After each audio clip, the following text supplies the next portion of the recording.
Point. Bonne journée.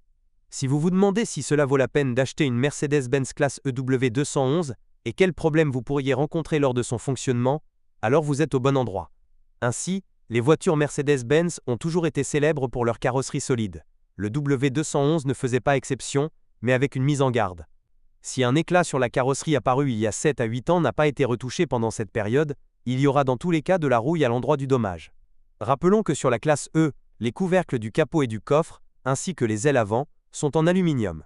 Les pièces en métal, ailées, en cas de restauration d'une voiture après un accident, coûteront plus cher que celles en acier similaire. L'intérieur d'une voiture allemande, remplie de courbes douces, avait l'air luxueux au début des années 2000. Désormais, l'intérieur ne semble plus d'actualité. Mais on ne peut rien reprocher à la qualité des matériaux de finition, même si, quoi qu'on en dise, l'âge considérable de la voiture se ressent à l'intérieur. Les propriétaires de la classe E ne se plaignaient pas souvent de problèmes électriques. Mais même dans ce cas, l'âge de la plupart des voitures revêt une importance primordiale. Les systèmes qui fonctionnaient parfaitement hier pourraient commencer à échouer aujourd'hui. Environ 25% des voitures en vente sont équipées d'un moteur à compresseur de 1,8 litres. Sur le marché européen, elle était équipée de l'injection directe, grâce à laquelle elle développait 170 chevaux. Cela ne sert à rien de jouer avec la version européenne. L'injection directe ne gère pas bien le carburant de mauvaise qualité. La pompe à carburant haute pression et les injecteurs en souffrent également beaucoup. De plus, il y a eu de nombreux cas où de l'essence a pénétré dans l'huile, ce qui, encore une fois, n'a pas eu le meilleur effet sur la santé du moteur. Sur notre marché, le même groupe motopropulseur avait une injection distribuée et une puissance de 163 chevaux. Après restylage, la puissance a été augmentée à 183 chevaux. Une première évaluation de l'état du moteur de 1,8 litres peut être effectuée même à l'oreille. Si des bruits parasites se font entendre dans la zone du compresseur, il y a une forte probabilité que ces roulements soient dans leurs derniers jours. Cela ne servira à rien de retarder les réparations. La même situation s'applique à la chaîne, qui peut vibrer lorsque le moteur n'est pas chaud.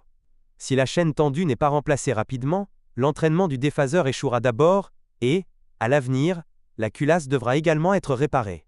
Une nuance importante, les berlines équipées d'un moteur de 1,8 litres ont été impliquées à 2 reprises dans une campagne de rappel liée à un système de ventilation de carter inefficace.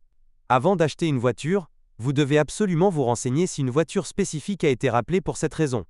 Cependant, si vous n'avez pas peur de l'augmentation de la taxe de transport, alors mieux vaut opter pour une version non pas à 4, mais à 6 ou 8 cylindres. Bien sûr, vous devez vous préparer à des coûts de carburant élevés, car les Mercedes 6 et 8 n'ont pas un appétit modeste. Mais les unités avec les indices d'usine M112 et M113 sont considérées comme optimales en termes de fiabilité. Les fuites d'huile des joints et les catalyseurs faibles sont les quelques problèmes auxquels les propriétaires devront faire face. Vous pouvez augmenter la durée de vie du catalyseur en remplaçant régulièrement les bougies d'allumage tous les 20 000 à 30 000 km. Le remplacement des bougies nécessite certaines connaissances. Cette procédure devra donc être confiée à des professionnels. Après 2005, la classe E a reçu de nouveaux groupes motopropulseurs des séries M272 et M273. Malheureusement, le 272e moteur s'est avéré franchement brut au moment de ses débuts.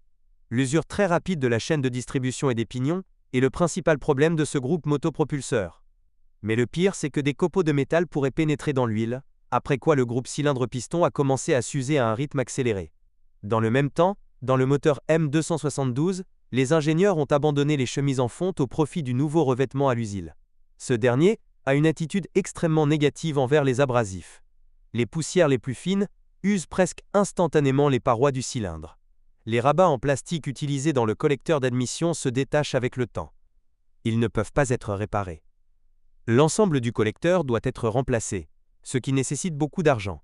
Mercedes-Benz a développé indépendamment des transmissions automatiques pour la classe E. Les premières versions étaient équipées d'une transmission automatique 5G-tronique, connue pour sa durée de vie élevée. Son seul inconvénient majeur est le service coûteux.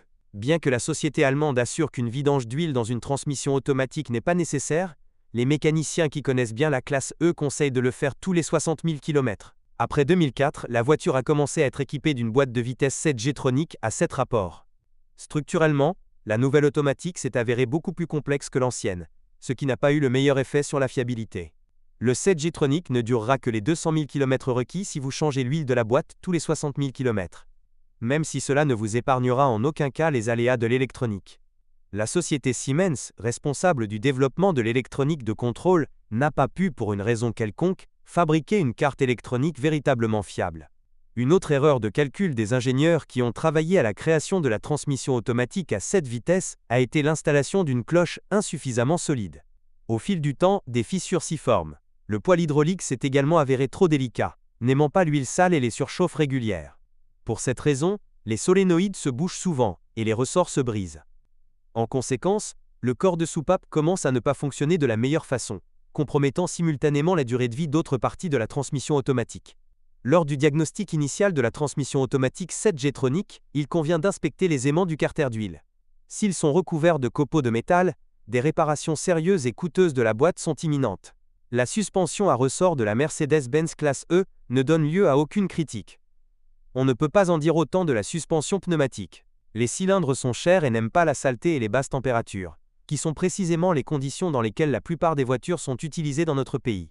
Dans ce cas, les cylindres ne sont remplacés que par paire, donc même si l'un d'eux tombe en panne, vous devrez en débourser 2 à la fois. Assez souvent, les cylindres de suspension pneumatique se fissurent, ce qui entraîne une charge accrue sur le compresseur.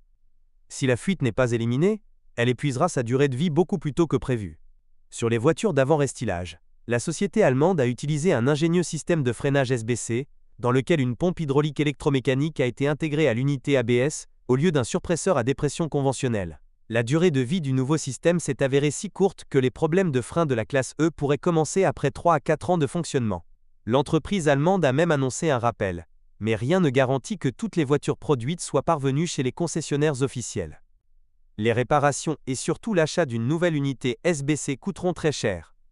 Une Mercedes-Benz classe E peut également se retrouver sans frein en raison d'un simple manque d'alimentation électrique.